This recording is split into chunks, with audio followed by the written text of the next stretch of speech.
What's up, gentlemen and lady? What up? What up? Yo, what up?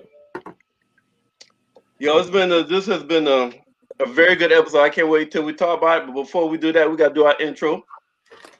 This is what I never introduced my goddamn self. Yo, this is Merv from the Merv and Stack Show featuring Tina B and Mark. I just realized that shit. I'm being rude to my goddamn self. Stacks, what up, man? I never noticed it. I never noticed it. I'm good though. I'm on vacation. I ain't going nowhere, but I'm just on vacation. I always take the last two weeks of the year off. I'm on vacation. Highly anticipated. I wanted to talk about this like as soon as I watched it.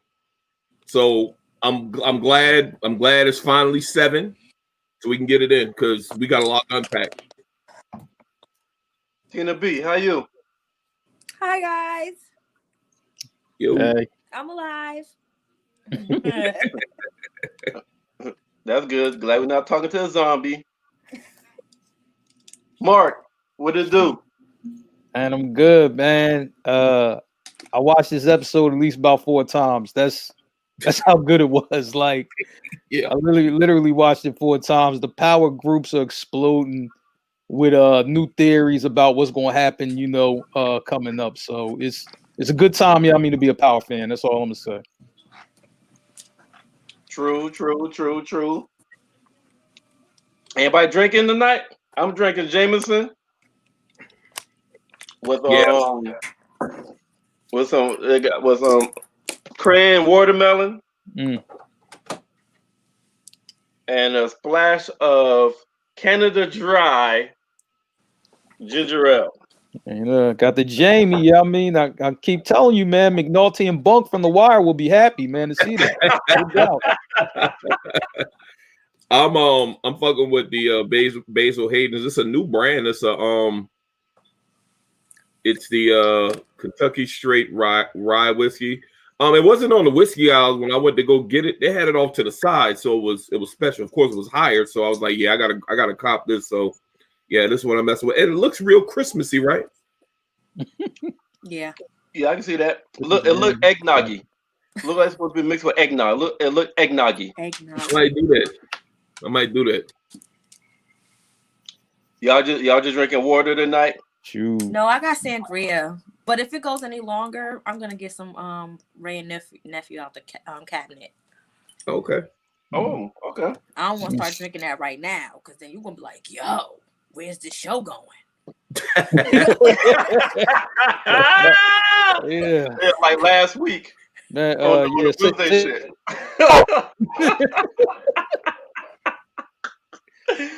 Yo, so let's go ahead. I know everybody been waiting to dissect this motherfucker. So let's go ahead and jump in this damn show. We're gonna bring it. So one thing we're gonna talk about is the evolution of Tariq in this damn episode. We're gonna make a lot of motherfuckers mad. We're gonna talk about the maturation of 2-Bit in this fucking episode. And goddamn, the self-destruction of Kane in this motherfucker. Crazy. And finally, the motherfucking transformation of Drew. And you should have seen that coming.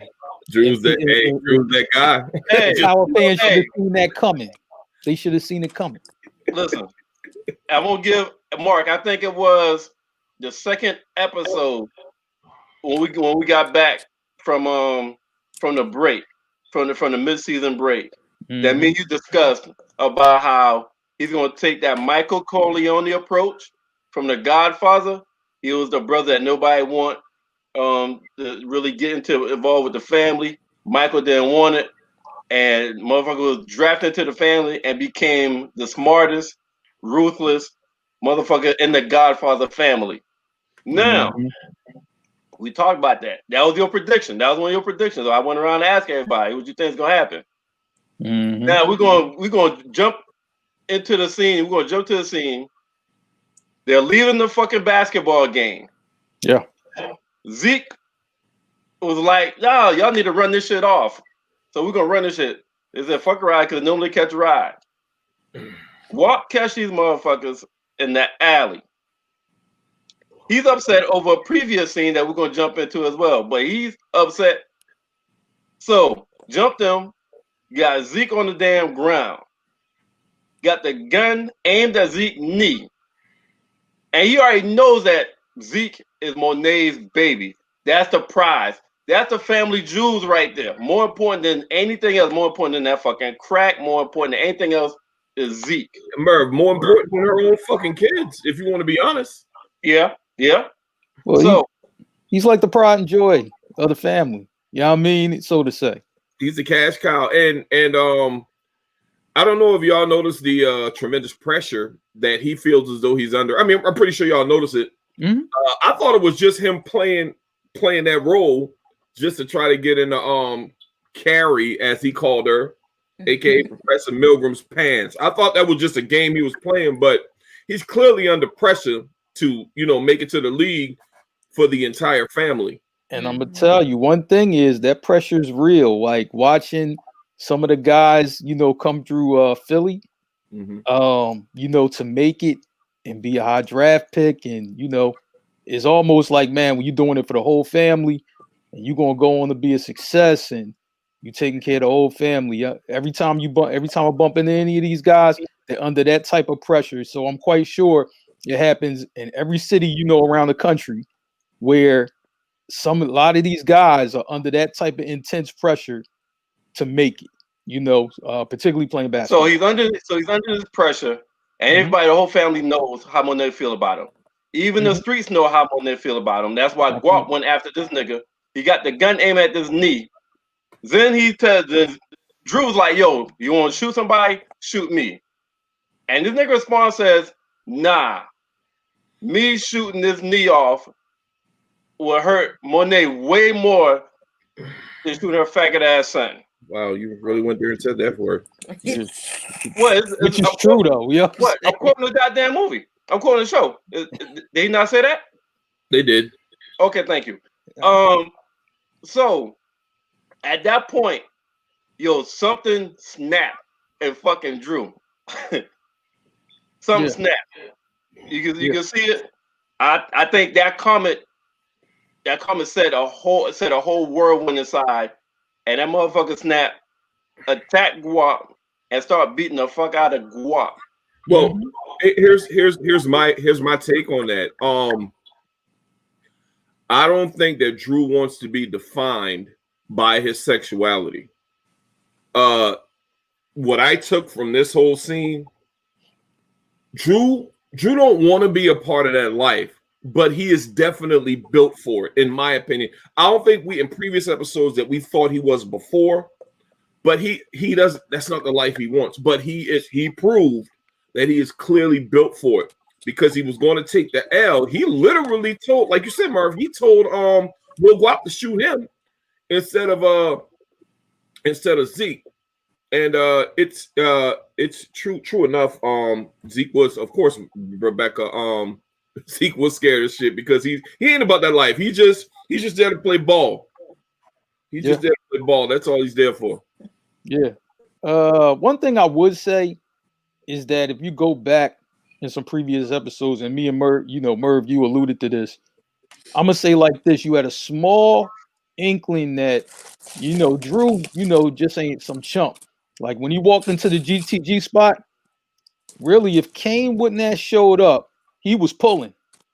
That thing was being pulled. You know what I'm saying? Guap would have been out of there a few episodes ago, to be honest. And I think he's more calculated. I think because he's more calculated, he's nowhere near being the loose cannon that Kane is. No. But I think in that situation it would have been pulled. And I think not only was he saving Zeke, but I think with Drew, like Lil Guap just had it coming. Like, you didn't try me a couple times in this show. I'm whooping your ass, and that's exactly what he did. That motherfucker got 9 lives, okay? That shit don't make no sense. That shit don't make no sense how he's still alive. Like, how many incidents has he had with the Tejada family? Like, I'm pissed about that. Like, why are you still here? Straight up. Well, thank Kane for that. Hey, that's the new Dre. You're right. Okay. Right. That's the new Dre. Because Dre had fucking 18 lives in fucking original Power. I'm trying to tell you. I think Dre had more lives than anybody on the history of TV. I'm just Hey man, when Dre died, when Spanky and 2-Bit did him, I honestly thought he was gonna find some way to get out of that shit. I thought he was going to become the Walking Dead person. Yeah. Yeah. I didn't know he was gonna die like that though. Like that whole episode was just weird. Like now you religious, or like this whole time you had a religious background. You came from a religious background. It just came out of nowhere. I was like, hey, those be the ones. Those be the ones. Those usually the worst ones. For sure. Those usually the worst ones. Like, you know what I'm saying? Like, Jesus loves me to his daughter. What was? Well, he always say that when he about to die. Yo, I got a daughter. I got a daughter, man. He always say that. He said that about 18 times. You know what I'm saying? Yo, whoever did those cartoons, they did Dre. That shit was funny as hell. Them little cartoons, he was like, yo, I got a daughter. I got a daughter. My daughter. They did Tommy. They was like, ghost, but ghost. Right. It was crazy. So after that, Rebecca just said she think him being called the F word was made him snap. Whatever it was, I think he snapped for good. I don't see him going back. Like I think he done crossed over, and I think we about to see what Lorenzo wanted the whole damn time out of Drew. And Lorenzo knew it. Like he knew this side. He had this side in him. He said it's got to be true. He said that. Mm-hmm. Did he say because he think his son is gay, or? I don't think so. Like, why did they know? I don't think he know. I think he know, because I think the rest of the family know. He been in for 10 years though, right? A while. He been in prison 10 years. So I don't think they hid it from him. I don't think they hid it from him. I think he knows, but I think he knows that he has that type of temper though. I don't think he know. All right. I think by the time he find out, Drew gonna be such a motherfucking savage that he's not gonna give a fuck. Wait a minute. But how did the Guap family know that he was gay? The streets know. Yeah, everybody knows on the outside. Yeah, I think Drew the streets know, then everybody else know. No, but I think Drew, like when he had that scene with Tariq like a few episodes ago, and he was just like, yo, man, everybody know. Like he told him. I don't know, man. I think the streets already know. But yeah, I think even if Drew would have pulled the trigger the first time in that first incident, he wouldn't have came out alive. I don't know. When he had the first opportunity to shoot him, no, he wouldn't. I think he wouldn't have came out alive. Oh man, well I think half of them would have died because Kane was walking in as he would have pulled that trigger. If Kane never showed up, Drew would have. No, Kane would have showed up. That was planned. So let's we start at that scene what the beginning of the transformation. Then after that, the next big boss scene when he ended up going and finding Kane, getting Kane out the house, talking to Kane, and he basically called her shots. He was like, "Yo, this is how you can make it right. I'm gonna take the blame. They think it's me. I'll accept that." And Kane was like, "So what you need me to do?" I need you to body the guaps. Say less. Say less. Hey, Merv, say less. I was gonna do that. I was on my way to do that shit anyway. But I was thinking when he said that, I was like, "Nigga, why the fuck you hide?" That's what I said. Exactly. You know what? And Kane pissed me off. And I don't want to go into the self-destruction of Kane, but you kind of lead me into it with that conversation that he had with Drew, simply because, I mean, are we considering it a betrayal that he didn't do Little Guap?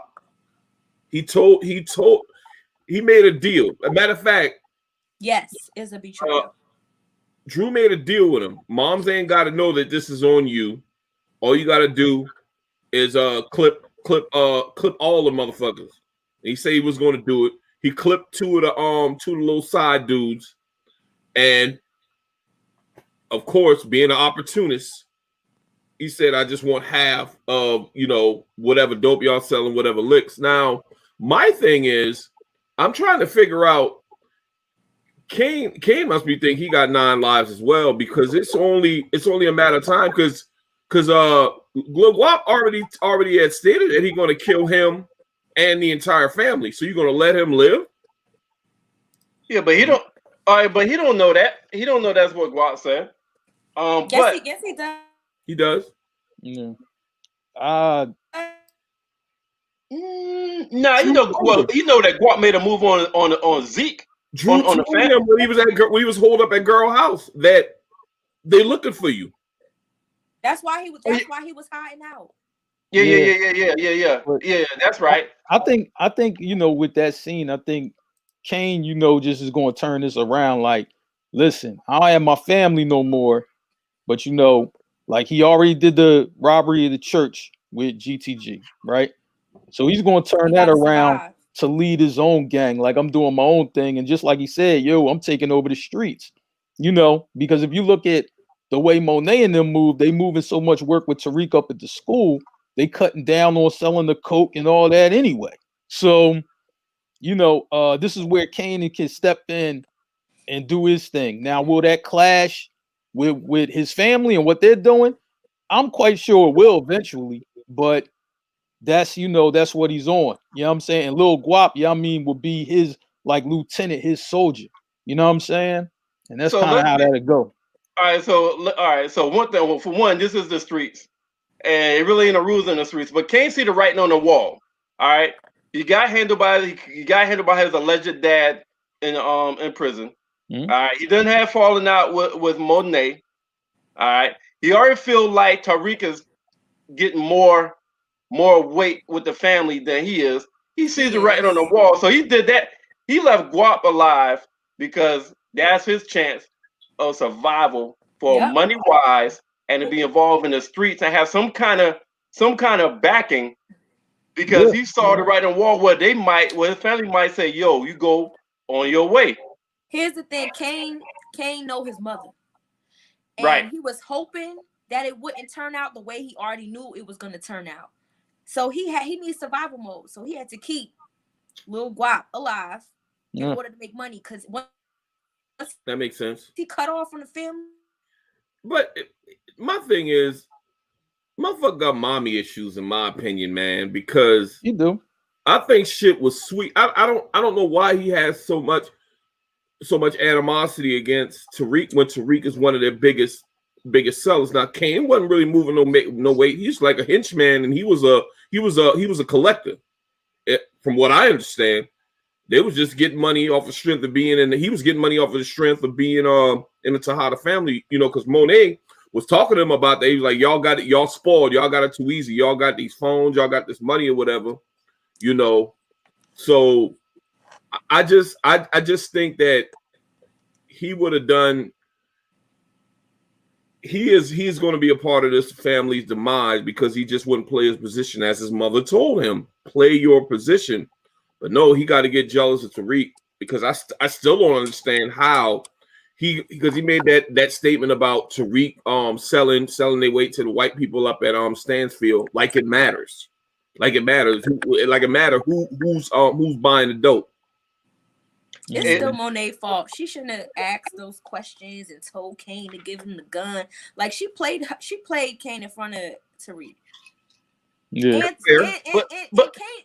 Yeah, but that was. Hold on. Kane may be the muscle, but Kane is the dumb one. He is very much so. And he know that shit. He know that's how his mom treat him. He's the dumb one. But that was also. She don't think he's smart at all. So imagine the child that wasn't really smart. So that mom cradled him into her bosom and then made him they were so close. Facts, Becky. That's they were so close. That's what she did. So he's not used to anything different but him and his mother. Right. Yeah, and a lot of times when mothers overcompensate with their kids, especially their sons, when the father is not involved. So I'm gonna stay on my theory that she was calling to him because the father isn't involved because that's not his real father, and that's why she was coddling him so much. She was overcompensating with him. Okay, Courtney, I hear you. You know that's what Courtney would do. Y'all know, y'all mean she do shit like this. But now that part that you brought up, Monet had to do that also to let Kane know I run this shit. So that was a stay in your lane moment. I'm the boss of this motherfucker. When she did that with Kane and Tariq. Man, he's hard headed. I don't know his position, and he likes what he does. You know. Well, how many muscles you know is goddamn is not hard headed. Most time the muscle in the motherfucker in the streets, right. They don't have a. It seemed like Monet used to communicate with Kane, and she stopped communicating with him and started leaving him in the dark. Yeah, now that is correct. That's correct. Because he was like, "Yo, you didn't say nothing to me about it." I heard him say that a couple of times. Mm-hmm. And he looked at her like, "Yo," and she was like, "I don't gotta run shit by you." And then he looking at her like, "When did you start moving like this?" I have a question for all of you. Since we're on Kane and we're clearly on the self-destruction. We already know where he's going. He's going to start collecting from Lil Guap and off of licks and drugs.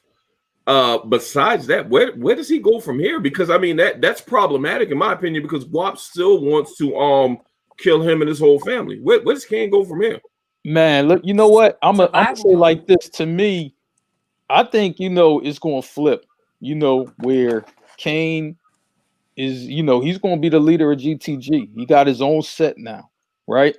And I'm not saying that won't, come up if him and Guap end up having issues, further down the road. But I think, they're street soldiers, so they kind of think alike, in that instance, right? My thing, with Guap and Kane, here's my question: who's going to be the connect? Because they're going to get a connect. You know what I mean? For her to start moving weight on the streets. And this is where, where you be like, man, it's too big on get involved here. It's Tommy coming in somewhere. Like, this is where, all of that will come into play, I think. But because like Monet and the Tejada fam, they making so much money with Tariq up at that damn school. Like I said, Monet, the last time when she killed DC Joe, we only need half the coke. We want all the pills, as many pills as you got. You know what I'm saying? So I'm just like, it's an open lane on the streets. You know what I mean? To get that coke off, So I think that's what's going to happen with GTG and Kane. If Kane gets to the top and he starts running his own organization with GTG, then and what's the name? They pops want Drew to be the head, right? Mm-hmm. That whole the Kane and Abel story might. Yeah, you can see that happening. Absolutely. I was looking at that from before. Hey, that's been your soapbox this whole season too. Yeah, you done brought that up a couple of times. I can see that happening. So let me ask y'all a question. Y'all just made me think of something. And watching the episode, do anybody get the feeling that Monet is tired of the drug game? I don't. She's too damn loyal to that shit. Okay, so let me hold on. Let me just say this, so y'all can respond to me. When she was like, "We gotta make sure Zeke is good in case this drug game shit go left." Yeah. So that's why. It had me thinking a little bit like most kingpins or most motherfuckers at the top. They don't look at backup plans like that. It's like, I'm doing this till I die. Fuck everything else. Look at Tommy. Yeah. You know what I'm saying? Unless they have a Monet have the ghost approach. We're more organized. Right. I mean, man, she trying to make sure Kane get to the league and get to that max contract, right? And I'm trying to tell you, man, if you ever watch, for the NBA draft and you watch them families, it's like a black person's lottery. Like real talk. Yeah. because they are so happy, you know, because it's like, man, yo, we rich. Like, and I get it. They You know already what I'm rich. saying? Yeah, but I mean, it's like, yo, we rich. Like, we really don't have to do shit no more. Like, you know what I'm saying? Like, shoot, with the drugs, you still got to do the drugs. You know what I'm saying? I mean, unless you up there like Scarface or some shit like that. I mean, if you ain't operating at that level, and then even if you operate in that level, part of you wants to still do it anyway. But that's what, you know, Monet just like, look, if this drug thing goes left, right? And Zeke, y'all I mean, get that max contract, y'all I mean, we good. Like, Yeah, we good. I Yeah. feel you. Like, That's her please. way of getting out the game. Yeah. Exit strategy. That's what I'm saying. I think if Zeke make it, she's gonna start slowly backing out this shit. As she should. Like Ghost was trying to get the fuck out the game. Hey yo, I saw a comment and I'm pretty sure it was Sean. He said they're doing Kane wrong. That probably wasn't Sean. So, I don't know if he's doing that. Zeke might get clipped, and that's when shit's gonna have to change. You know what? I actually thought that he was going to get hit when Little Guap had that. I thought it was going to at least be, you know, shoot out his knee and his career was over. But I do see Zeke get clipped. I think I might have said that earlier in a couple before the break that he might get. I don't see it happening anytime soon though. I just want him to get to the league. I mean, you know, now if he get clipped after that, cool. But I want to see him get to the league first. Did anybody see that scene and thought where did all this? Yo, it was so much bitch assness in that moment. It was crazy. I'm like, which one? I'm like, Zeke can't fight. He's still on the floor, traumatized. He ain't even tried to get up when his cousin was whooping Lil Guap ass. The basketball player, the other one was just sitting there like, y'all not gonna do nothing? Like, y'all a bunch of clowns. Yo, man, because they ball players, they ain't fighters. Yeah. You watch an NBA game, and they get into a fight, you'll understand what's happening. They here to play ball, they don't fight, they can't fight. A lot of why be so mad at Drew when he saved his life? Like, why was y'all so mad that he fought somebody? I don't think it was mad. I think the motherfuckers like, all right, check it right.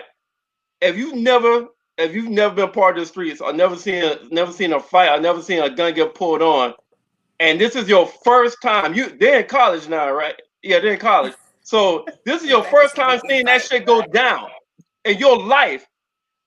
You motherfucker, that's why they turned to a statue. You're not used to that shit. But at the same time, Merv, I'm going to thank the motherfucker that went to bat for me instead of pushing his hand away. Like just looking all helpless and shit. Like, oh my God, please don't shoot out my knee. You just like a fucking statue or whatever. I mean, I can't. I'm just saying when you first see something, right? It's the first time you ever seen it in your life, right? I just like, man, you shook. Like, you know what I'm saying? Like, now Zeke was older, you know, than some people when they seen it, but you know what I'm saying? It's almost like that's the first time you ever seen some shit like that. And then him getting punched in the stomach twice. He ain't never been punched before either because he went down pretty easy. You know what I'm saying? Yeah. He gave him 2 love taps and that boy was on the ground like balling, like, oh my goodness, I got punched. Like, yeah, that was real crazy for him. I'm just like, oh man. See, what happened? Hey, so I'm gonna pivot right now, and we're gonna jump in the fucking 2-bit going on this white campus and be able to find Zeke. Hell yeah. Easily. And black and niggas just telling, like, St. Patrick, yeah, he's in that freshman dorm room down there to the right. Make a left, go upstairs, 3rd floor. Like, who the fuck does that? Yo, Merv. I mean, you had a white college, you know what I'm saying? You thinking everything cool. She was in her feelings. Hey, yo, Merv. When he went in that room and he jacked Tariq up and he saved that number in the phone with the peace sign. Fucking homie 2-bit, yo. Hey, Mark, you know how I feel about fucking 2-bit. He saved that shit as a fucking peace sign, bro. I'm gonna say like this, right? I'm like, man, I know everyone has seen this moment in real life at least once, right? Where a boy, he might be like a big man on campus. He at his school. The old neighborhood ain't with him. So, you at your school or wherever you are, and you get to kind of play big like you the man. And then that person from the old neighborhood or your past show up. Tariq was shook. Like his eyes was wide open when 2-Bit was at that door. He said, "Do you know who I am?" He was like, "You look familiar." He was shook. I'm telling you, man. Listen, I didn't seen that happen where somebody's talking shit. Telling the story. Man. No, seriously, right? Like I know we all seen that happen where somebody's telling the story and that real person come on the scene. It's almost like they turn like white, like a ghost. Like, you know what I'm saying? Like they real surprised, like, oh my goodness, he's here. Yeah. So that's how Tariq looked when he showed up. Oh, that was nuts, man. I love every second of it. I want to acknowledge, Rebecca, you are absolutely right. 2-Bit is the GOAT. You're absolutely right. Definitely was for this episode. For this episode, yes. For yeah, now, I mean, you get my I don't GOAT know which status. way 2-Bit going right now. Like, Hey, so here's the other thing, right? How the fuck you show up? He show up to Spanky. I don't know, that's Spanky mom's or grandma. And his mom, and he playing shit up like he don't know shit. Like, nigga, you the reason Spanky got killed. But check this out though. I feel 2-Bit because y'all know it's cold. He does not snitch. I didn't have a problem with him letting he let Tommy know. Yeah, let Tommy know. Yeah, he let the absolute worst person you can tell about snitching, other than him, that somebody snitched. Yeah, you can't be no snitch, like, man. Hey, them the two snitch sneakers motherfuckers on the old show. Somebody said he was a dry snitch, right? In one of the groups. And I'm thinking that it was when he was on the stand and he brought up Tariq's name. Even though he didn't say or he don't know exactly what happened, this and the third, he did throw Tariq's name in there. 2-Bit, hell no. I will never. 2-Bit ain't no damn snitch. He didn't dry snitch. I mean, was that a form of dry snitching? No. That he brought Tariq's name up on the stand? Don't you dare. Well, by mentioning Tariq's name. He mentioned Tariq's name. The name was Tariq's name wasn't even supposed to touch court. Yeah, but you know what? I think I know, like, I don't know if they shared that with 2-Bit, but I know when Sachs, he talked to 2-Bit, Davis talked to 2-Bit, obviously became his lawyer. I know we didn't see any part of that conversation come up, where, they like, mention Tariq's name. I know we didn't see that part, but I'm quite sure, that came across in the conversation, even though we ain't get to see it. You know what I'm saying? Hey, and OTT just said she took that money though. So I think that's why 2-Bit gave her so much damn money. Cause of what happened to Spanky and him knowing what happened to Spanky. Yeah. I'm just like, man, right thing to do. Right thing to do. I'm trying to think, is there any other angle though, as far as why he went back to see Spanky's mother though? Guilt. Yeah. Even though you got 2-Bit don't give a fuck about no guilt. Even though you got the street code, it's still even though there's a code, that was his best friend. Yeah, you got it. I mean, I'll say like this, like, man, that's your best friend. I was like, that's his mama. You didn't. Yeah, I mean, when somebody your best friend, like, real talk, you can like I always say this. If you can go to somebody's mama crib and eat without, I mean, your man's being there, that lets you know y'all that tight. You know what I'm saying? That lets you know it. And I think they was that tight.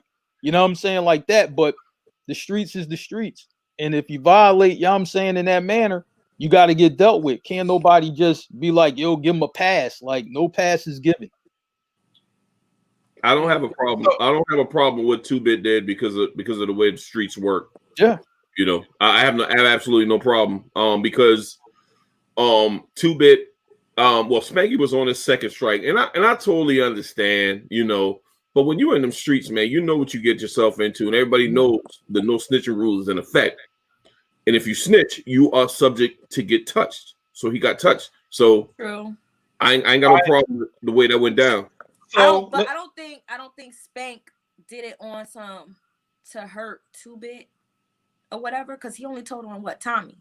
And in Spank's mind, from what I could think of, if I was in Spank's shoes, we don't like Tommy. Tommy played us how many times? Tommy disrespected us how many times when we was a part of his crew? Fuck Tommy.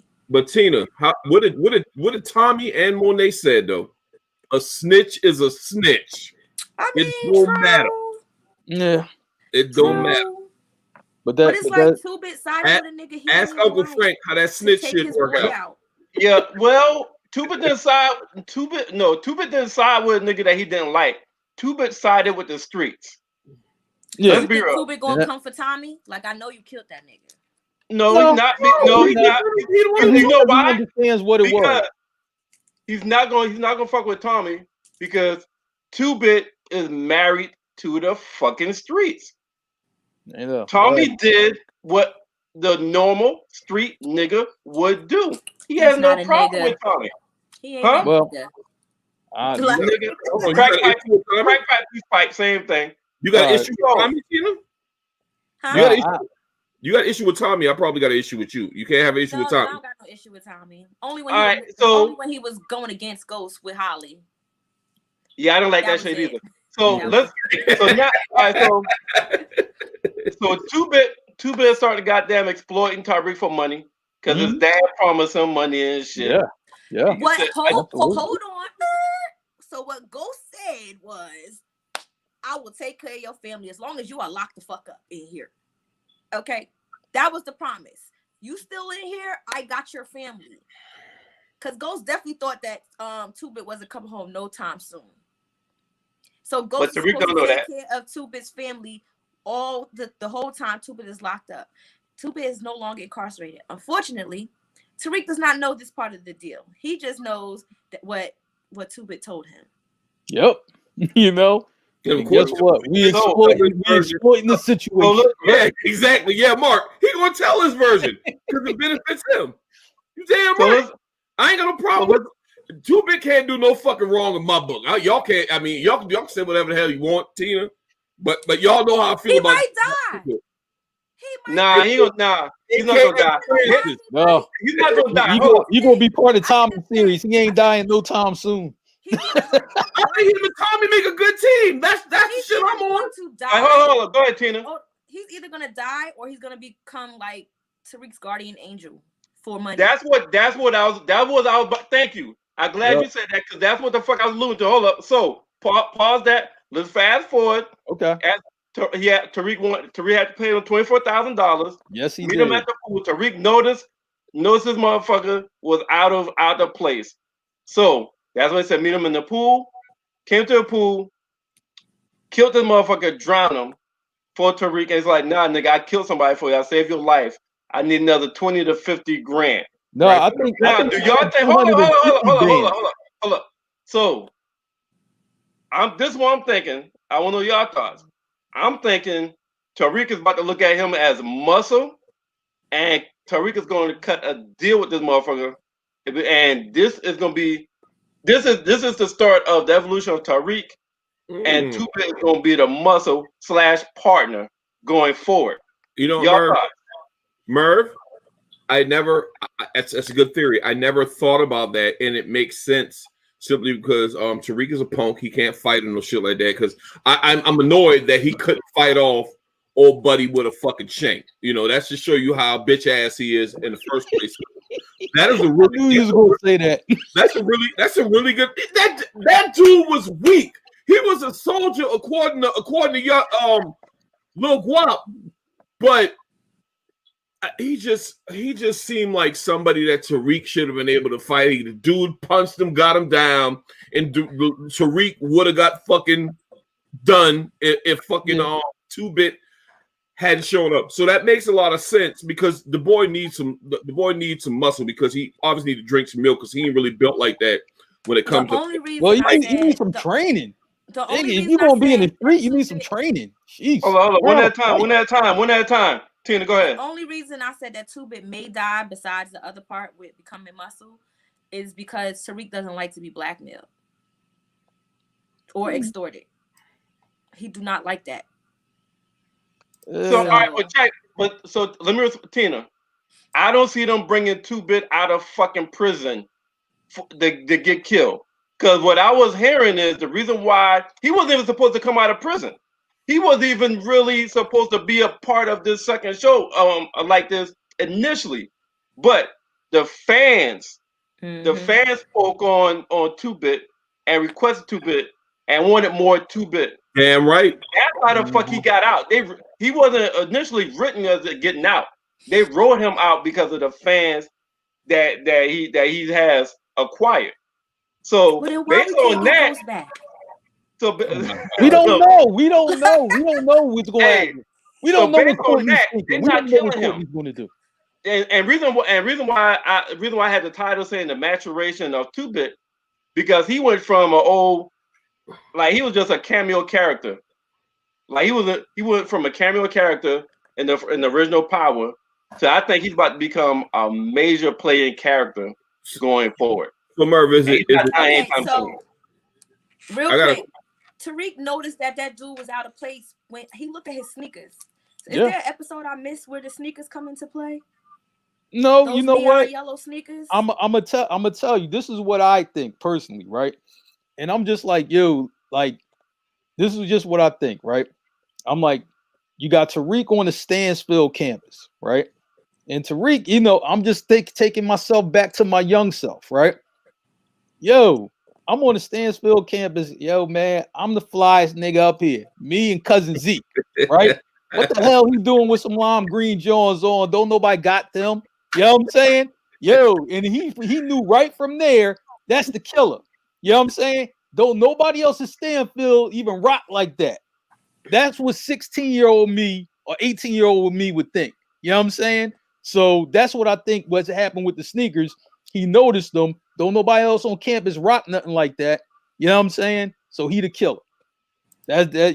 I'm I just also thinking like that. I didn't zoom in on it, but it seemed like something was written on the sneakers. But I didn't zoom in on that part. But it It was does seem like something was a little red thing. I yeah, don't know. right above. It Yeah. seemed like some writing was right above that, like But you around know that what? red I part. wasn't sure because I'm like, are they Under Armours? Are they Balenciagas? I don't know. I was just like, I wasn't really sure. But I know Balenciaga writes the whole name on the sneaker. So I So wasn't sure. so while So we're talking about are we still talking about this scene? Because there's did you see the preview for next week that still ties into this scene that we're talking about? I I haven't did. seen a preview yet for next week. How? Okay. It comes on right after. All right. Go ahead. Go ahead, Tina. Explain that real quick. Yeah. I just Okay, want to so- share your version of it. I forgot his name. Oh my god. So it's a guest actor that's gonna be on there. Everybody thought it was gonna be Ghost brother or cousin or some shit like that. Okay. But Okay. I think he's gonna be like a detective or something. Okay. Anybody seen the movie This Christmas? With Yeah. Chris Brown, the guy who played Yeah. Regina King's husband. Oh, What's the okay. boy? Is his The name light skinned boy, Lorenzo or right? something? Yeah, I know Laz who you're talking about. Alonso. Laz Look- Alonso, right? Yeah, a lot. Yeah. Yeah, So he he's was gonna in be Fast and in Furious. that Yeah. episode. He looks like from what it looks like, he's gonna be a detective. He's Okay. talking about a gang member who got killed on a college campus. And he said only a skillful gang member is able to do that, to make that person look like it was a drowning. Ah, okay. And this Also- guy's supposed to be Ghost brother? No, that's what people were saying at first. Okay, all right. Like, and they knew that he was going to be eventually on the show. Okay.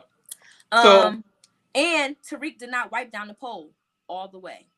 You know why? Yeah. But yeah, he did. But you know why? So What he did? I thought 2-bit he told did. him to do it. Yeah, he No, wiped it, but not all of it. He He only wiped the parts that he top touched. part. there you Oh. go. There you go. There you Damn, go. Man, you so corny. You know what I'm There saying? you go. Why you going? That's smart as fuck. Hey, That's the smart. little- What you mean? hey, the motherfucker's smart, but that shit was trash because he's not a fuck. He's trying to damn fuck 2-bit, and I don't like that shit. Oh, there you go, motherfucker. So Something why? I don't know. I didn't catch all that. Back to 2-bit. Okay. I caught his little slick ass when he did that shit. But I tell you who's not slick though. Like I'm going back to Kane real quick because it's right after this scene. Kane is very dumb. So he gives his whole shit away sitting in the bleachers with fucking Tariq. He didn't even he went Tariq went to dap him up and fucking like if I give him a head nod like yeah nigga I don't rock with you like that. Then after Tariq survives, he calls a fucking cell phone and So when says he did that, when I find you, you dead. Tariq hears the fucking voice. Like, how the fuck you just like nigga? How the fuck you just call a random phone after a botch hit? Nigga, you know that's illegal? You just call a random phone after a botch hit, talking about when I find you, you dead? So now Tariq knows every fucking thing. Oh, get the fuck out of here. Kane is stupid. Don't do that. Don't do that, Sean. I know it. I told you. No. I told you, man. Hey, you know what, man? Sean, like, yo, he's just emotional right now, guys. That motherfucker's dumb. Listen, He's dumb. let me look. You know, I think we have to send a disclaimer real quick, right? Anytime we're on this podcast and the guys comment, it's the guy Sean, it's always throwing slander at Tariq. And he hates Tariq. In love for Kane. Kane can do no wrong. That is the guy Sean. That is his position on everything about this show. Okay, continue. Yeah. So now, that's actually Drake. Whoa, he lying. Hey, yo, You lying, bro. lying. You lying, bro. Stop playing. Hey, okay, so let's pivot one more on pivot again. Okay. Man, what the fuck is up with this professor is getting on my fucking nerves, yo. Goodness. Oh my fucking! You talking about Jabari, bitch ass? Yeah, I mean, you know, he Aggie, but anything to take Tariq down, I'm with the shits. No, fuck no. He's like the most hated character on the show. You gotta draw a line. You gotta draw a line. You gotta draw a line. We're gonna figure Tariq out, and that's what I want for Tariq to get figured the fuck out. Tina, I mean, you punching him in the face in real life. Like, seriously, he's just like a hated character. Like, everybody hates this guy. Nobody likes this guy. You can't. I agree, Rebecca. Both of them can fucking take Rebecca a dirt. Hey, Rebecca, no, Carrie cannot die. I enjoy her acting. Well, of course you do. You're her thing. It's gonna be a whole problem. If Carrie protects Zeke, I'm with it. If Carrie protects Zeke, I'm with it. She can. Jabari is fucking retarded because he's going down a rabbit hole. He don't know what the fuck's going on. Y'all see the looks on his face just fucking annoy me, man. I just wish the Kane would come out of nowhere and blow his fucking head off because he breaks pencils and shit. Hey, y'all ever heard the saying? See when he was reading the story? Yeah. That's what I was saying. Hey, that's why. Hey, Tina, have you ever heard the saying? If you look around the toilet long enough, you eventually gonna find shit. And that's what the fuck is going on with Jabari. He got this whole fucking shit created in his fucking head. Tariq is talking about Lauren. Yeah. Tariq is saying Lauren's boyfriend is square, keeps popping up, and he think he's talking about him. Nigga, you that fucking arrogant? He not even. That was so dumb. Like, you so obsessed with Carrie that you thinking that you her man and you not. That fucking snap. So goddamn quick. But the fact is, Jabari actually thinks he's a square. That's why he got mad when he was reading that shit. He actually thinks he is. You know what I'm saying? Only a square would get mad reading some shit like that. You know what I'm saying? But I got a question about that paper. Hey, but Jabari, my thing about Jabari is a professor. And he could just run through his little grad students and the little students. But he is proven that he is absolutely whipped. You're whipped by a fucking nympho that give it up to everybody. And he knows that. He's not whipped. He's not whipped. What you call a controller, right? All right, go ahead, Tina. You got to explain it from your side. Go ahead. He's a narcissist.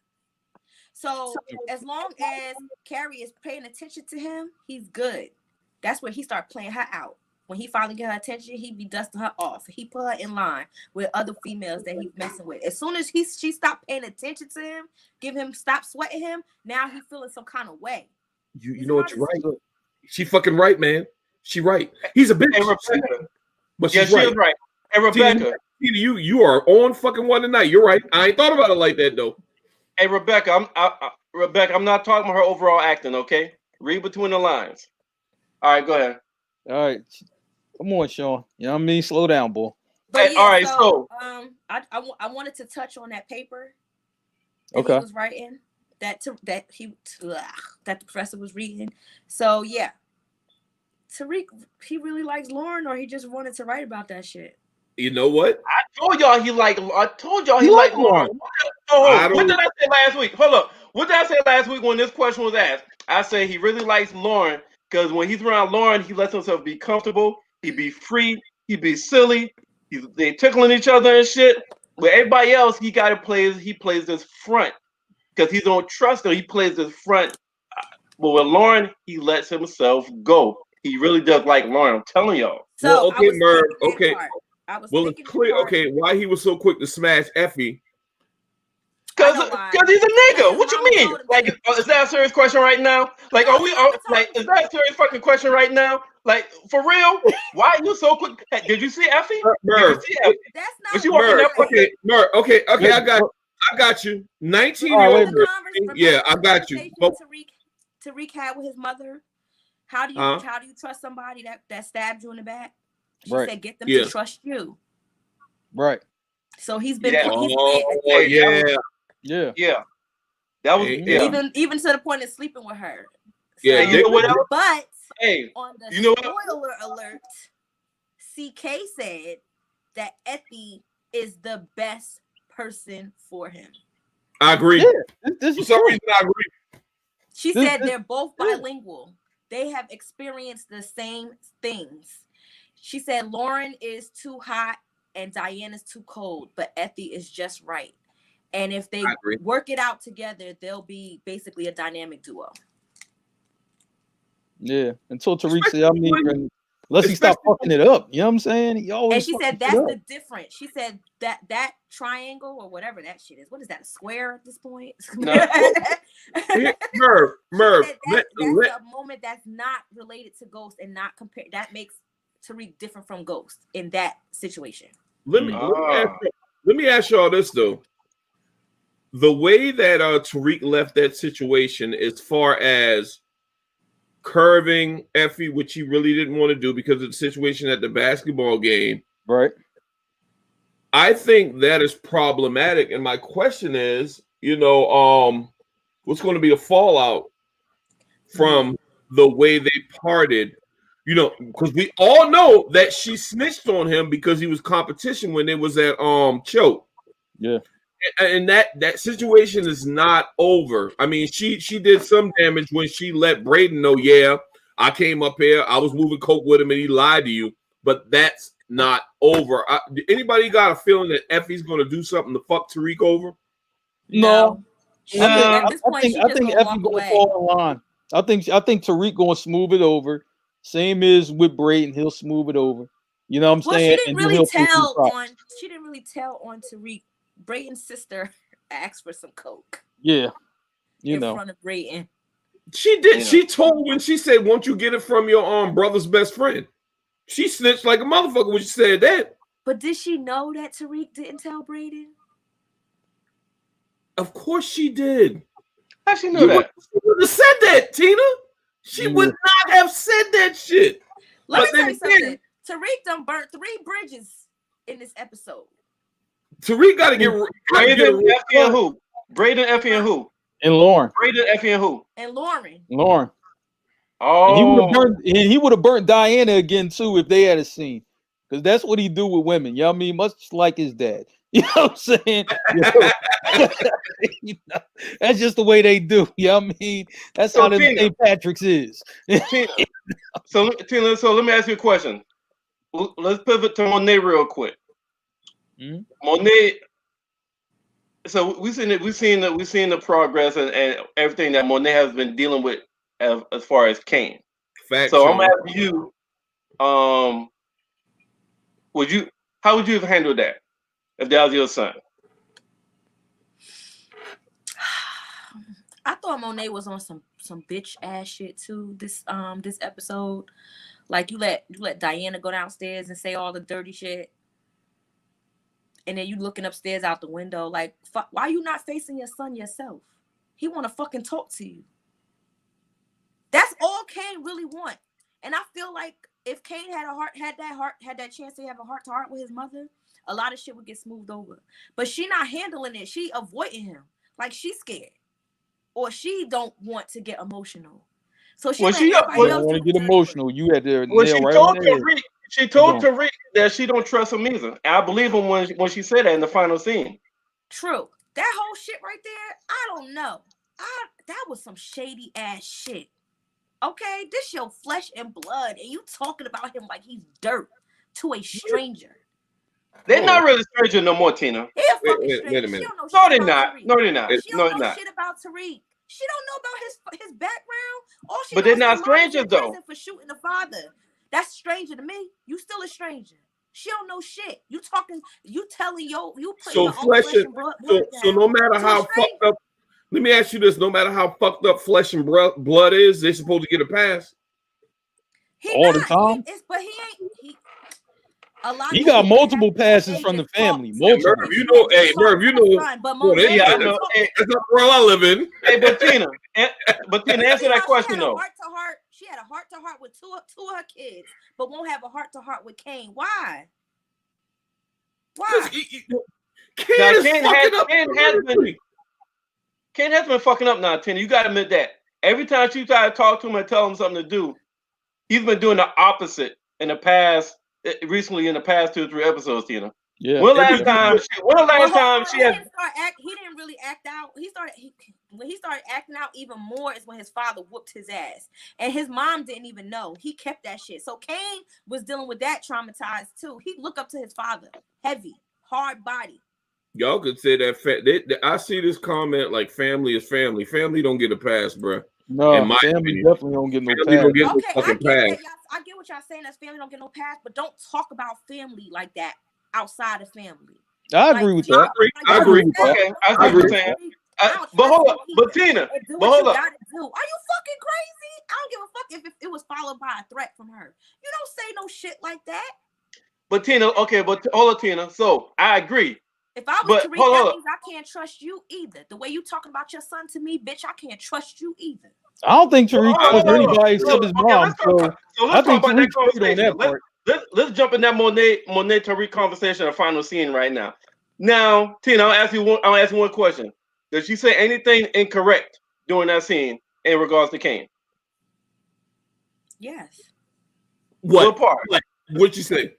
What part? Because it's like she was saying, if Kane come after you, do what you got to do. But if I find out you're looking for him, I'm gonna kill you. Like, bitch, which one is it?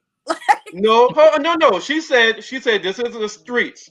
So she understand with this being the streets, it's really you got to protect yourself by any means necessary. So he's saying if motherfucker try to repeat the same action and try to kill Tariq and Tariq defend himself and kill Kane, she knows the streets. But she said, "Yo, you can't go searching and hunting down my son." How So would she know? how's that is inaccurate? searching and hunting down her son. Who's she gonna send? Drew and Diana? Come on now. I'm kind of not with that because here's the thing. Say if Kane come for Tariq again and he get away again, right?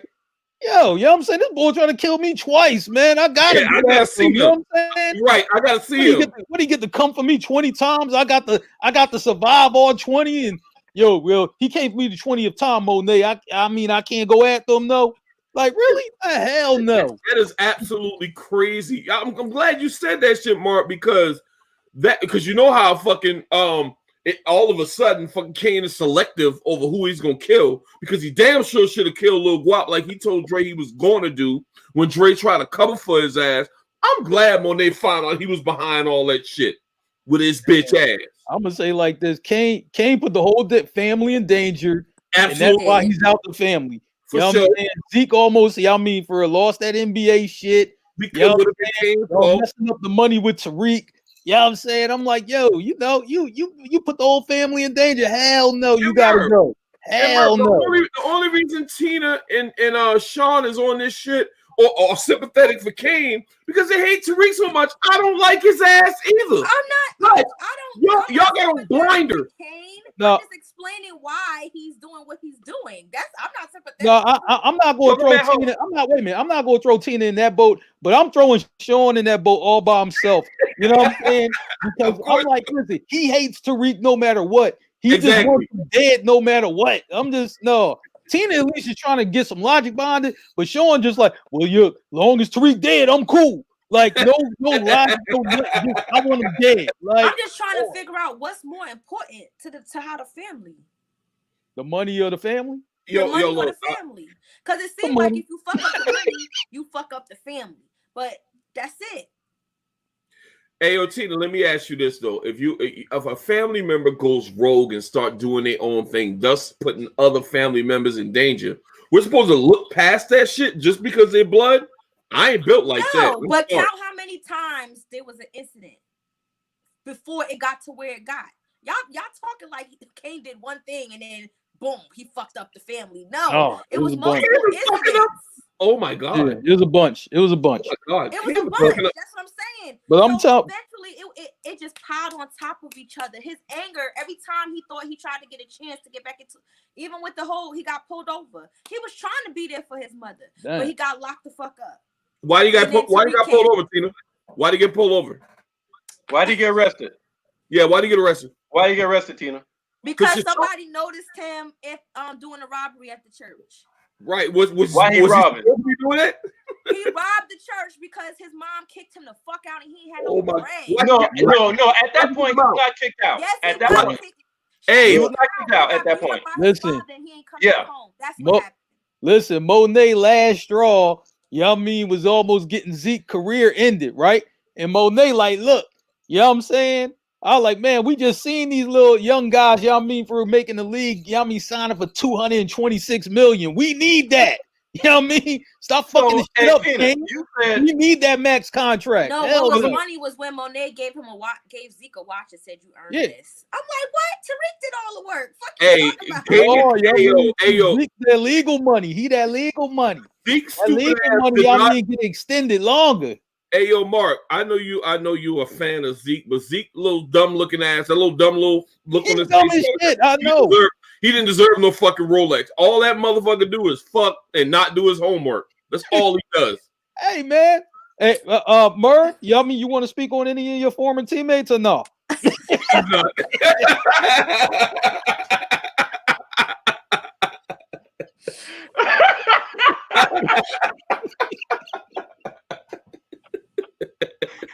Touche. Hey, but Tina, so everybody agrees that you don't talk outside the family. Like you don't talk shit about the family to outside the family. I think everybody agrees to that, right? But let me ask you this. Do y'all not think that Tariq is becoming part of this family? I think he is. I think they're trying to make that happen, but Tariq has trust issues, so I don't think he's trying to allow that. No, especially not now, because he told us. Monet is, I think it seems like she's genuinely starting to like Tariq, but she is. Tariq don't trust none of them. You see how he said, "Leave me the fuck alone." He told her that shit. Yeah. Tariq don't trust anybody. Almost got clipped by her son, of course. I mean, like not only they should have had a son. I'm gonna say like this. Tariq is going through, I'll give him this. I'll give this little motherfucker this. Okay. No matter what he go through, he be ready. He'll cut you off.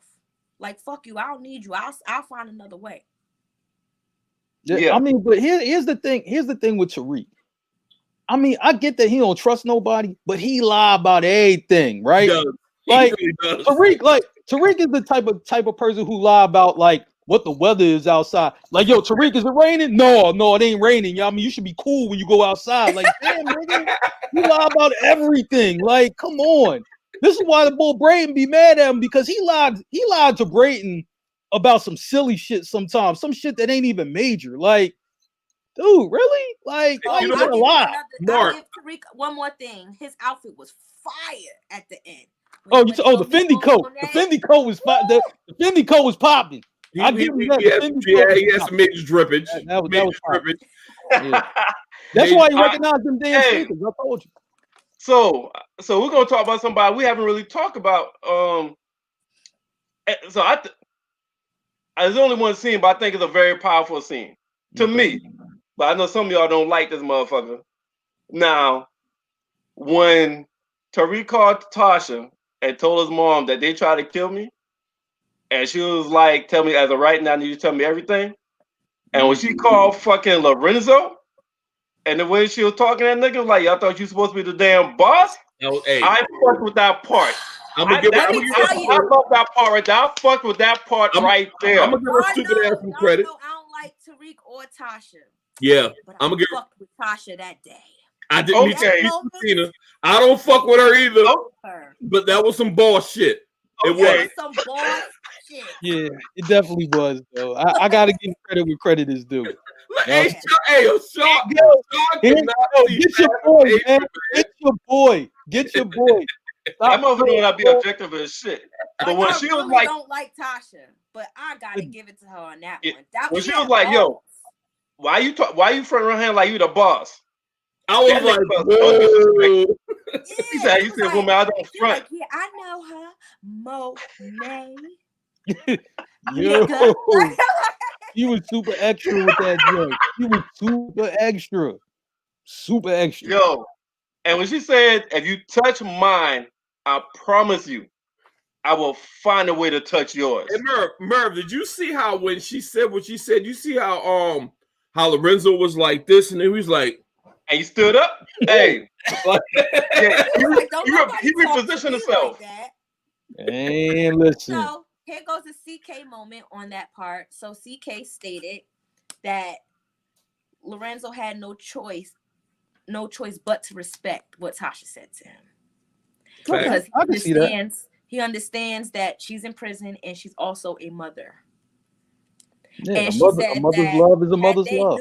Had they known each other, they would probably be on the same team. I can see that. That might be a forecast. Might be a foreshadow. Hint, hint. Well, you know how CK do. You know how she do now. Okay. So, hey, Mark, there may be a role for her when she got. Remember, you kept saying, "Ain't no role for she ain't got." They look like they might be creating a role for her when she get out. I'm glad because in the first 7 episodes, I was just like, "Well, what's she gonna do when she get out?" Like, now I like maybe something is developing. We'll see. Can you see her and Monet being girlfriends though? No, not at all.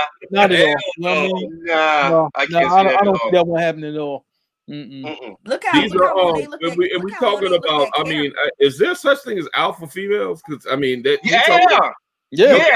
Absolutely. My mom was alpha female, strong alpha female, and that's why my parents got divorced. It was too much alpha in that motherfucking marriage. She absolutely was. God bless the day for Susan. I was afraid of her. Yeah, wait. Tina, you're alpha female?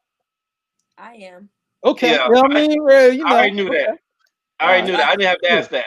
Hey, hey, listen, I just wanted to hear from her. That's all. You want confirmation? Yeah, absolutely. Yeah. I don't want to be. But live. It's just in you. It's just in you, isn't it? It's just in you. All right. So let's pivot to Brayden.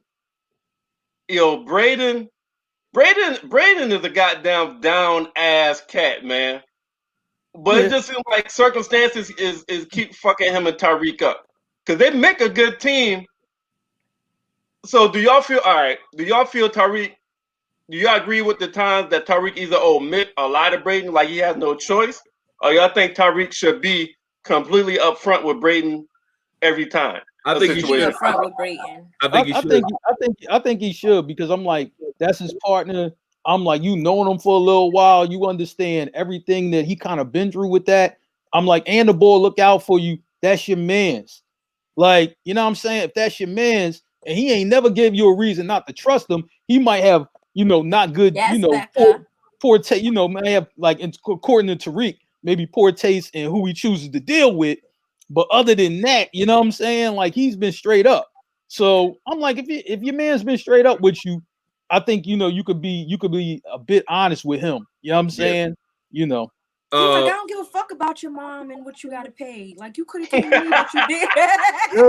Tell him Brayden was a little rough around the edges when they were at Choke, but he's evolved, and I don't think it's right that because Brayden made the suggestion during that weekend where all the parents was on campus that they should start slinging cocaine. Yeah. And it's the ultimate betrayal when you shut that shit down. Then you get with Effie and do the same exact shit. But why he did it though? He wouldn't have did it, you know what I mean, if it wasn't for 2-Bit. It wasn't We for all 2-Bit. know that. Right. Yeah, he tried other routes. He tried You're to right. to the lawyer to get like front him some money. Oh But man, here- that scene was funny as hell too, but here's- yeah, I mean we'll get into that in a bit. Yeah, Merv, here's the main reason I was upset that Tariq was keeping Braden in the dark. When Braden went on the block and finesse them boys and sell all that damn dope, he had my full respect. He should have had Tariq's full respect then as well. That's why I'm mad that he kept Braden in the dark about the whole Effie shit. Yeah. In the coat. And that's somebody, you know, like, yo, like they all know each other. Like, yo, you know, like, yo, man, is Effie up here? Yeah, she up here. I think Exactly. he could have told him that one. With that part, yeah. You know what? That part he could have just been honest. See, that's It's what like, I'm saying. yo, He just lied about who he you is. made me dump my bitch, and now But- you got a bitch up in here.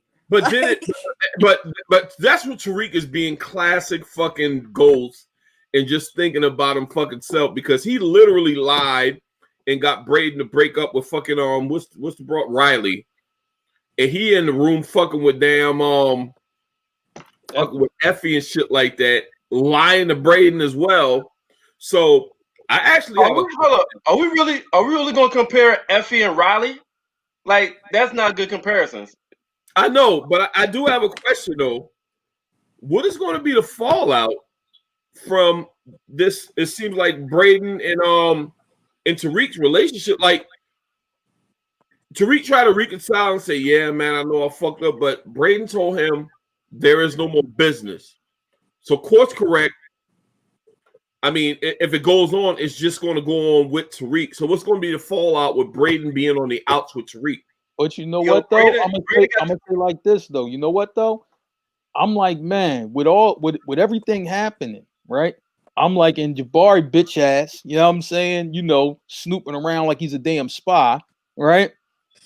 I think, you know, they're going to kind of slow down course correct. I think it's going that's going to naturally happen. And then when they're actually looking around for it, it's like, well, it ain't really to be found right now. And then they'll find something else. I think Tariq will find a way to patch this up with Brayton and with Effie. I just think it's going to play out like over a little bit of time. I don't think it's going to be immediate. My bad, bro. All right, yo, we cool again. I don't know if it's going to be like that, but I think I'm saying they'll find a way, you know, to make things right. Brayden got too much of a fucking urge. He got too much of an itch to fucking to sell drugs, to be in that streets. And he is only one person he's close to that could put him there. And guess who the fuck that is? Tariq. So this shit ain't gonna get dragged. I don't see it getting dragged out because that nigga has that urge. It seemed like Brayden kind of got a good relationship right now. I know that sounds funny. Relationship with Kane. It looked like he gained Kane's respect that night too. I think Brayden's kind of resourceful. I think this coke thing, I think he gonna find out. Yo, this how much a brick is worth. This how you break it down. This how you. I don't know who's gonna teach him. He could be the teacher, but I think that's happening regardless if Tariq wanted to happen or not. Yo, unless Brayden go with Effie and partner with her. No. And maybe Rebecca said Brayden is Tariq's roommate. No, Tariq is Brayden's roommate. He's in Brayden's room. Tariq needs Brayden. Did somebody say something about Brayden and Kane possibly hooking up? Yeah. I mean, man, because think about it. You know where to find him. If Kane both of them on the outs with Tariq as well. I mean, man, but you think about it like this though, right? Kane is now, you know what I mean, one of the leaders or the leader of the GTG. They're going to get a connect for the drugs. You know what I'm saying? Who that connect is, we will see. Maybe 2-Bit, maybe Tommy comes in somewhere. We don't know what that's going to happen with that, but Brayton's going to find a way to understand this coke. And when he does, he's going to start breaking that shit down. Yep. Tommy, I'm telling y'all. Okay. Now, if he got killed, I'll be heartbroken. Dude, Tommy show up in this fucking power up. Power book Hey, 2, listen. bro. Hey, listen. Let me tell you something. Hey, Tom, Tommy's gonna listen, show up on the listen, last episode. listen. Tommy don't even have to show up. Just let the car show up. I just let the Mustang show up. Yo. I'll be cool with that. Anything that resembles Tommy showing up in this season, I'm good with. Yep. People gonna be in their living room jumping up and down. Like, You don't even got to get out the car. The car could be tinted. I don't care. I just want to see something. You know what I'm saying? All right. I mean, let's go to what we normally go to, Merv. Fire it off. All right. So now it's time for the I hope somebody got their homework done because they've been slacking. So I ain't gonna call out I ain't gonna call out the woman in the group, but Oh my God. this was the only episode that was worth watching twice. Oh man. So we're gonna do the quotes last. Okay. So we're gonna do the most important scene right now.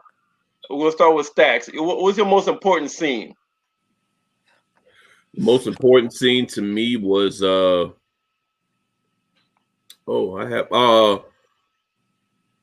and Tariq's link up at the end, the last scene of the show. I think that was extremely important. Because Kane's still out there.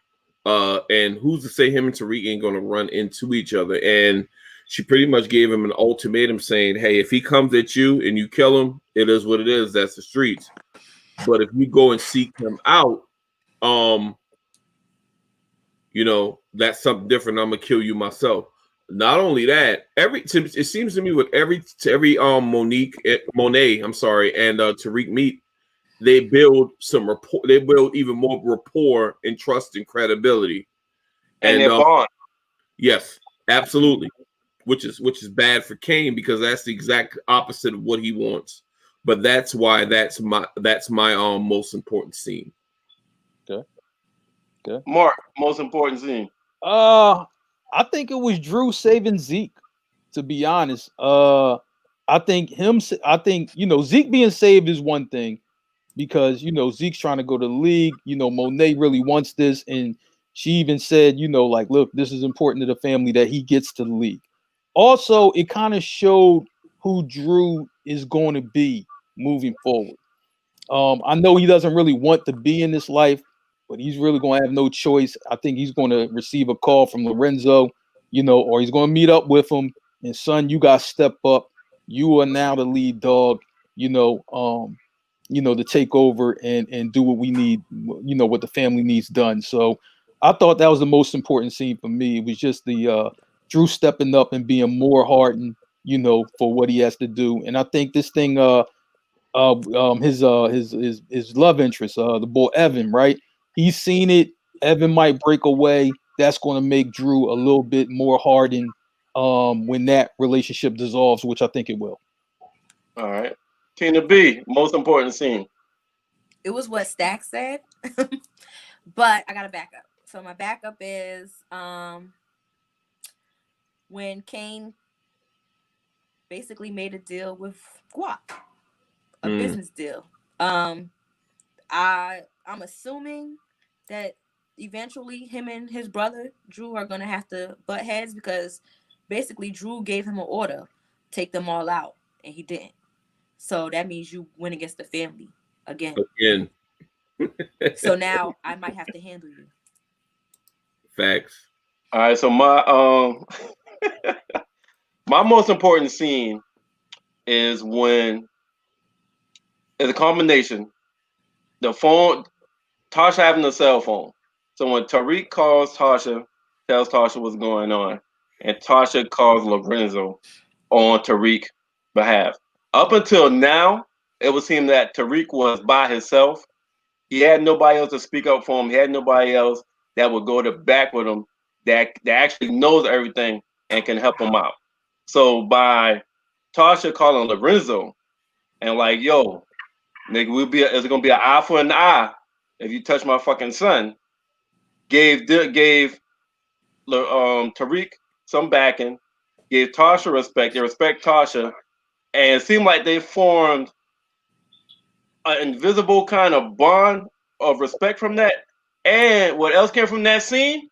If that scene don't happen, they don't find out about Kane trying to kill Tariq and the Guap trying to retaliate by attacking Zeke and Drew. So that's my most important scene when Tasha finds out what happened and she calls Lorenzo. Mm-hmm. All right, Mark, favorite scene. Oh man, yeah. Well, this is kind of easy, you know. I think Stacks will like this one. When 2-Bit visits Tariq in the dorm room. I mean, that was classic. It was great. Tariq was shook the whole time. 2-Bit wasn't playing no games with him, right? But then at the end, he told him, like, relax, nigga. Like, it's all right. You paid you my money. You know what I mean? It's all right, though. You know? I'm like, yo, that was classic. That was classic 2-Bit. I loved every second of it. And, you know, Tariq really was shook. It was really like he seen somebody, you know, from his past somehow really means business and was at his neck. And usually, you know, when Tariq, you know, I would say like this, over this whole show, when he got pressed or tried to get pressed, Tariq could kind of weasel his way out of it a little bit, but it was no movement with 2-Bit. No, you were shook and you gonna stay shook every time you show up. True.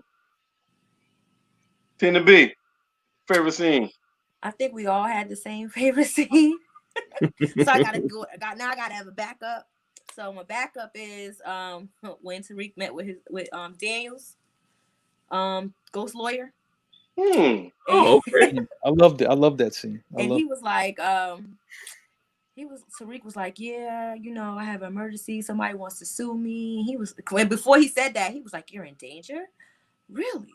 Should I alert the authorities? Like, he was so sarcastic with it, like a true parent. Like, I just like how he dumbed him down real quick and said, yep, I'm out. Call me if you need me. Yeah, and also with that scene though, when he was just like, yeah, you know, he's kind of trying to allude like, yeah, I'm doing pretty good in my classes, right? He like, other than that paper, you failed, right? In economical studies, right? Other than that, you're doing good. Hey, okay, cool. Hey, he got the receipts, bro. He got the receipts, right?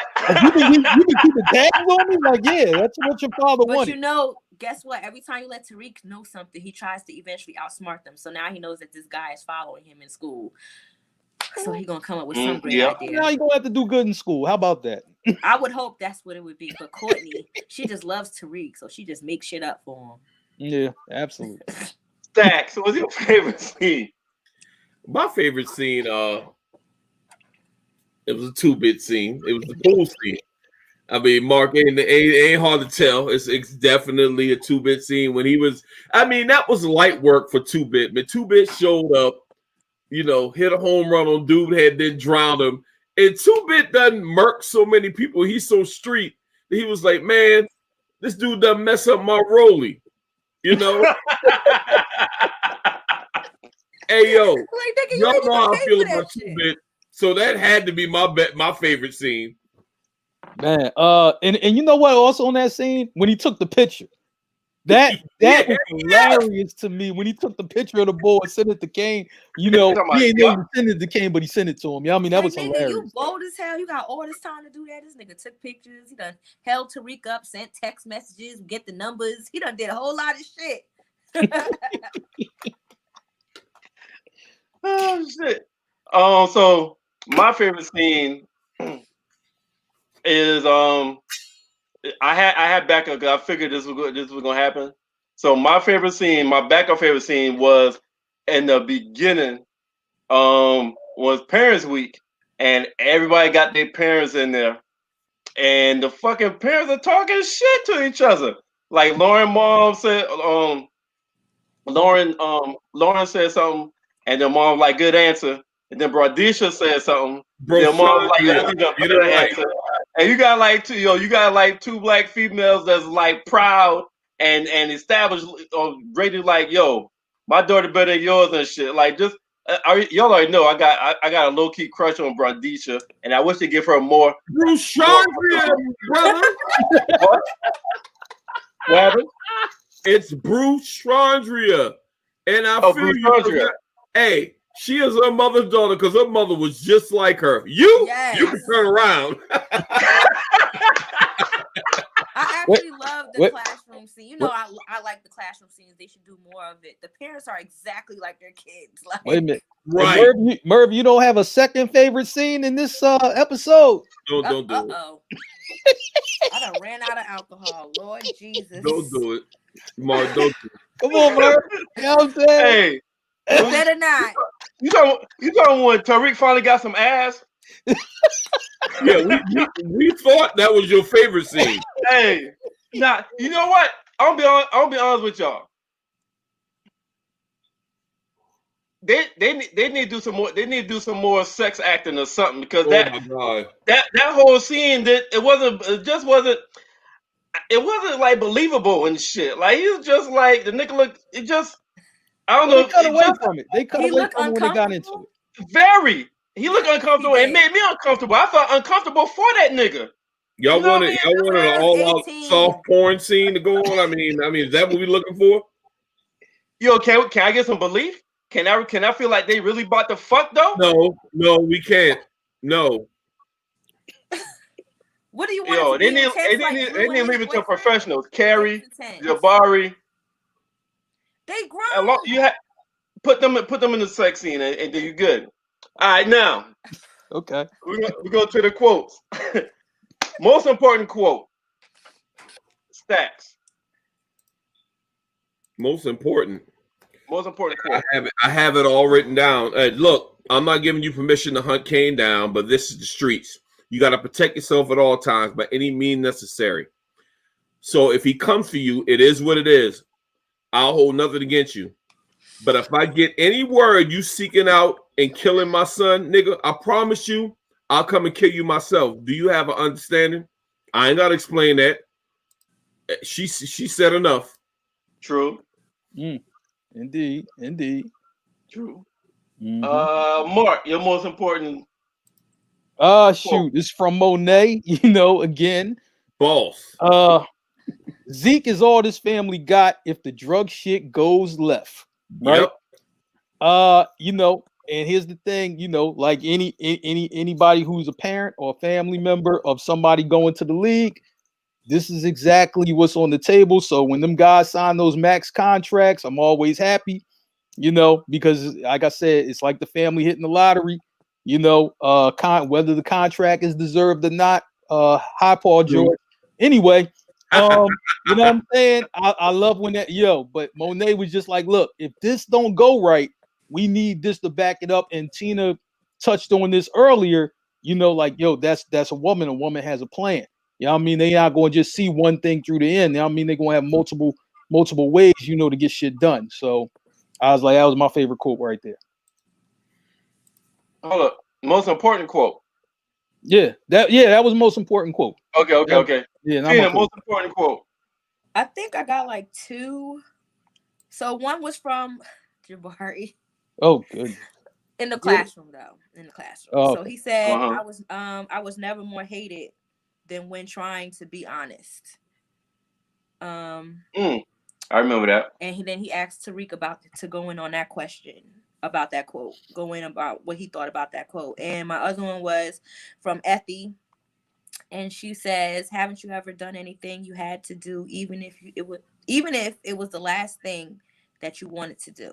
Mm-hmm. I took that very deep when she said that because I know Tariq went back and thought about his father. Talk to him. Yeah, definitely.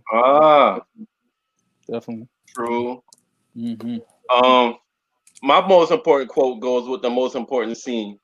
That I chose along with Tasha. When Tasha called Lorenzo and said that I thought you was the boss. I thought you was the one calling the shots. Then was it you that put a hit on my son? So I got that as the most important quote because that set off a lot of domino effects after that have changed that family as of right now has changed the whole dynamics of that fucking family. That's my most important quote. Gotcha. All right. Favorite quote, Tina. Damn it. Okay, so well, mine was kind of the quote. We don't do funny, right? No, we doing more. Funny favorite could be funny favorite. That's fine. All right, so mine's is Braden's. When he said, "I'd be like the snowman with that shit. Call me, call me Jack fucking Frost, baby." Yeah. That's Little Jeezy shit. Right. Braid was on the Jeezy shit, wasn't he? Yeah, he was. He's on it. He's on it. Definitely. Stacks, what's your favorite quote? Let's see. My favorite quote.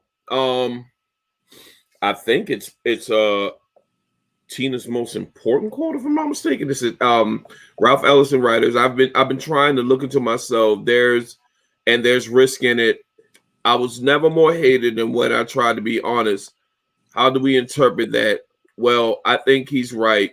You know, that's how life works. People only like to hear what they want to hear. The truth is usually ugly, and they don't want to hear that. They want to hear their own version of it. Outside of this show, that's I mean, to be perfectly honest with you, I think that's how life is. People prefer a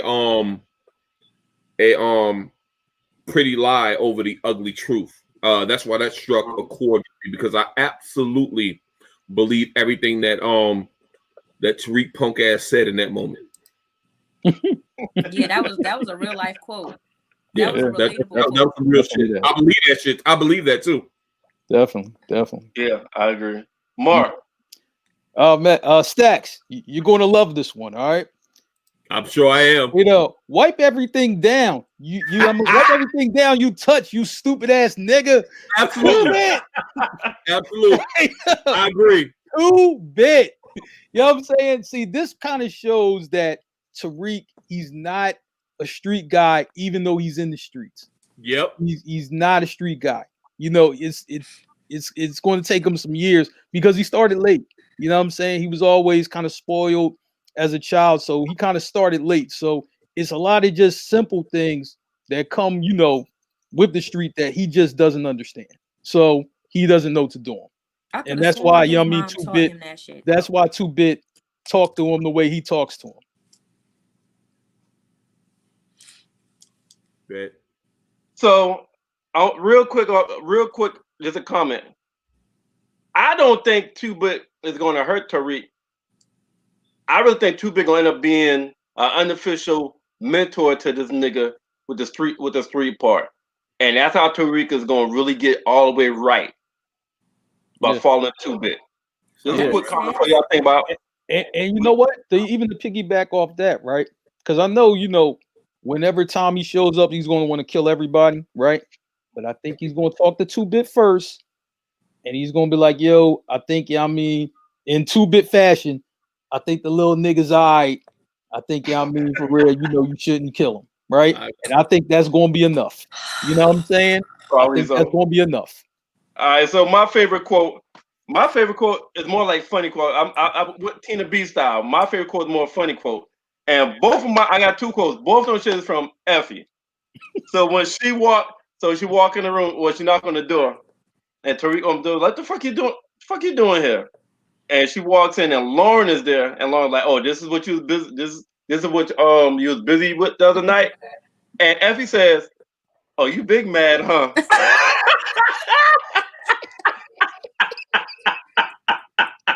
Yeah, that was a good one. Lauren was a good one. Good one. Lauren was that shit was fucking hilarious to me, yo.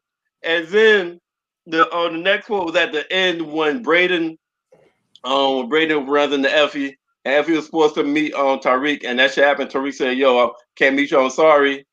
And Effie tells Braden, yo, we see him, tell the nigga suck my dick.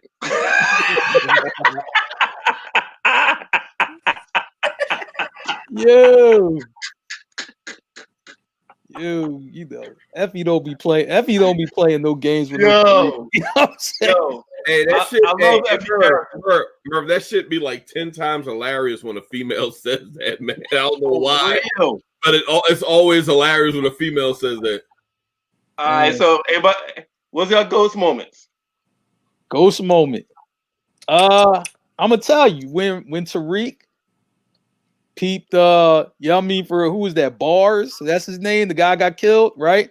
When he peeped the sneakers, he knew the guy didn't belong. He knew he wasn't Stansfield, even though this dude was painted yummy white and blue with the sweatshirt on and the rah-rah. He knew he didn't belong. You know what I'm saying? He peeped it and he ran. And since he can't fight, he gonna run. You know what I'm saying? So that's my ghost moment because he peeped it right when the bull walked in. Something don't look right about him. I got to be up out of here. And I mean, he changed the location also. Like on the run, he changed location. Yo, man, He meet did. me at the pool. You know what I'm And, saying?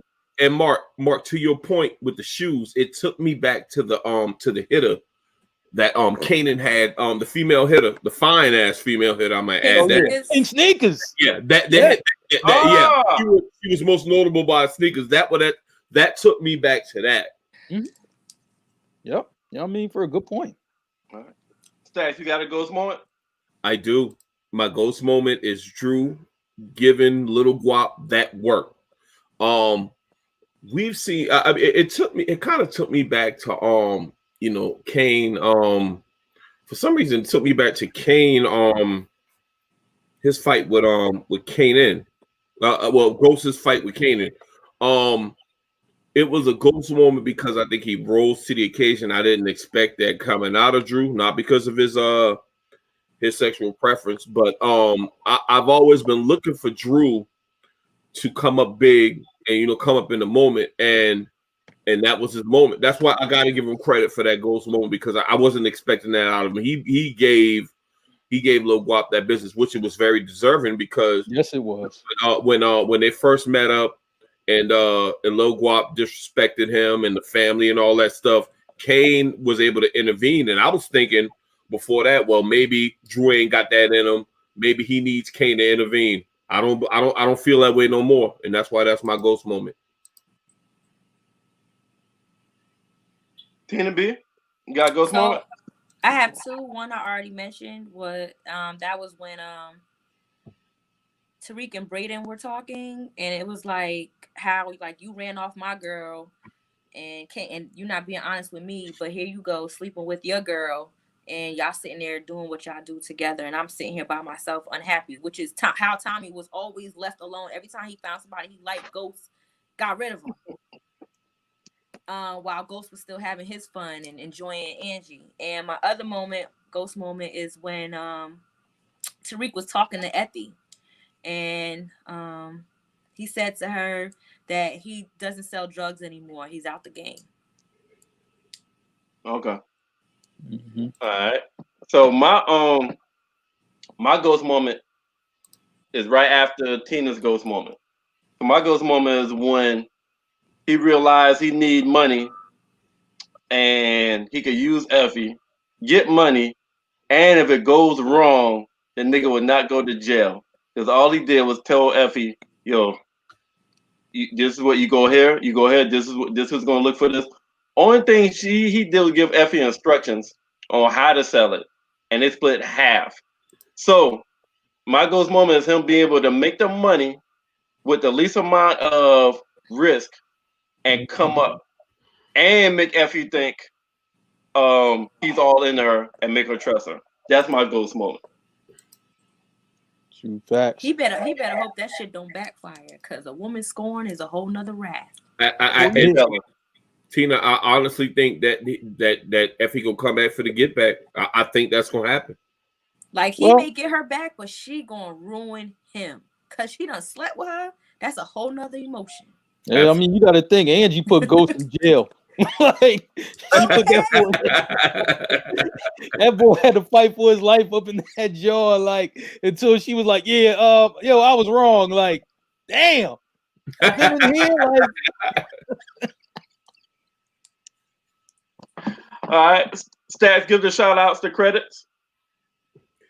Yo, wait, before you do that. Oh, hold up. Before you do that, I had some little tiny moments that I didn't like. Okay. The part where Tasha was talking to her son, and he was asking her the question, "How do you trust somebody who stabbed you in the back?" Mm. Do you hear what she said to him? She said, "Well, when your father cheated on me, And cheated left on us." I hated Yeah, like what? Yeah, that shit yeah. too. I did peep that. Manipulation of this woman. He ain't Yes. never cheat on his kids, boo. He only cheated No. on you. But You a know lot what? of women is like that. Tina B, I'm Mhm. going to give you your flowers because, Thank you. and I'm not going to generalize simply because a lot of women look at it like that. Like if you get Yeah. the brother ain't leaving his kids. I mean, that's a good narrative for you to make yourself feel good or whatever. But he ain't leaving the kids. He leaving your ass. It is what it is. So don't need Yeah. to. So don't try to make him divorce the kids or to separate from the kids as well. Yeah, and Yeah. go. I peep that. Merv, that Merv Tina, that shit was totally uncalled for. Ghost It was is fucking in the uncalled for. if Ghost is in the ground, why you got what was the relevance of you even saying that bullshit, bitch? My bad. I didn't mean to say that. I didn't mean to Nah, say that. she was in that moment. She was all types of bitches. I was like, "Why you say that? Like you still that?" Hey yo, grown Tina, ass I'm bitch. glad you brought that up because when I was listening to her, you know how you kind of like listen to something and you like, hold on, wait, what? Like why did you Yeah. add that? That's how I was. Yeah. I was like, "Let me Mhm. rewind that. Did she just say that? She couldn't just leave it with when he cheated on me. You had to go back and say when he cheated on with us, cheated on us." And then my other that really bothered me. But also, did anybody peep the jabs that Lauren's mom was given? To Oh, Tariq, yeah. Your yo, mom can be released for this weekend. she was out of Yeah. pocket. She was Yeah, out of pocket. definitely. Yeah, Like Definitely. I I'm saw trying that. to figure out, did we miss a scene where he did something wrong at Lauren's house? No, Lauren you might know why they don't like them? Because she left Malcolm for him, and he she was drove like, off. Yeah, "Hey." Tariq drove off Malcolm. He drove Yeah, off. and the mom said, "I'm not one for chasing a man, but maybe you should reach out because you don't find a Malcolm don't come along very often." Malcolm's a bitch, though. Mm. And God. then dad was like, "I'm still gonna play golf with him." Cosign. So they Cosign don't right like there. him because he replacing Malcolm. Mm-hmm. Facts. Facts. Facts, Becky. Yeah. She got a lot of nerve saying that shit. I would have popped her smooth in her face. Mm, That was crazy. Bitch, you definitely. bold. Definitely. Hey, but Tina B, thank you, because what we're going to do, we're probably going to add that going forward. A scene that we didn't like, a petty scene. So what's your petty scene? We're gonna add that. You're right. Feel you. All Hey, oh, petty scene. Yeah, I like that. I like that. We get some All more right, Stacks. Bouchardria action. That Stacks, motherfucker. take us on home. More scenes with her. Yo, Yeah. in my Mark voice, I'm gonna say like this. Shout out to One Mile High Radio, the folks at Blackjack. I mean, y'all hold us down. I'm actually watching us live on the other on the phone right now. I would be remiss if I didn't say, man. I think we started this in October. It was supposed to just be me and Merv. Mark jumped on, and it clicked. Then we brought in Tina B. I just want to let you brothers and you ladies, well, you lady, one lady. I want y'all to know how much I appreciate y'all and how much fun this is. Bringing this to people every Tuesday. I appreciate y'all. Happy holidays. Shout out to the guys. Shout out to Sean and Dre. Y'all saw the hip hop. I'm pretty sure y'all saw the hip hop corner last night. They took it out. It was West Coasting last night. Shout out to YouTube. Shout out to Facebook. And y'all know what it is. We come right back tomorrow. We form like Voltron, as we all say, as the guys. So tomorrow topic is the work husband, yeah, the work wife. How serious is this work marriage? It is I'm going to be be in the comments. Hey, this is going to be a lot of fun. I got it's going to be fun. It's going to be fun. Stories, so it's going to be fun. And I'd like to end off by saying to everybody out there, y'all know it's Christmas week. Happy holidays. Merry Christmas, whichever one you like saying. I'm gonna say both because that's how we do. Make sure you sharing. Make sure you enjoying this time with loved ones as much as you can with this pandemic shit going on because it's the worst it's ever been. But It's all love, man, and that's all I got, Merv. All right. Well, see everybody next Tuesday from the as we reconvene for the next Power Book. That's Oh, right, Becca. okay. We all Hey. I want to give a shout out to all the ladies that have been in the comments for the past few episodes that y'all Yep. doing all together. Like I see, what's that? OTT, you need to get with Yeah. Yo, Becca. Her name begin with an I. Is it Ingrid? Ingrid. Yes, like I've been seeing, they've been coming back. That's what's up, ladies. Hold us About to down. Get in this. yeah. Hold us Tomorrow. down. It's gonna be fun. It's gonna be a lot of fun Yeah. tomorrow. It's gonna be a We lot of fun. appreciate y'all. Yeah. So till next time, next Tuesday, same bad place, same bad channel. To my gentlemen and my lady. Peace. Hey, Bye, yo. y'all. One.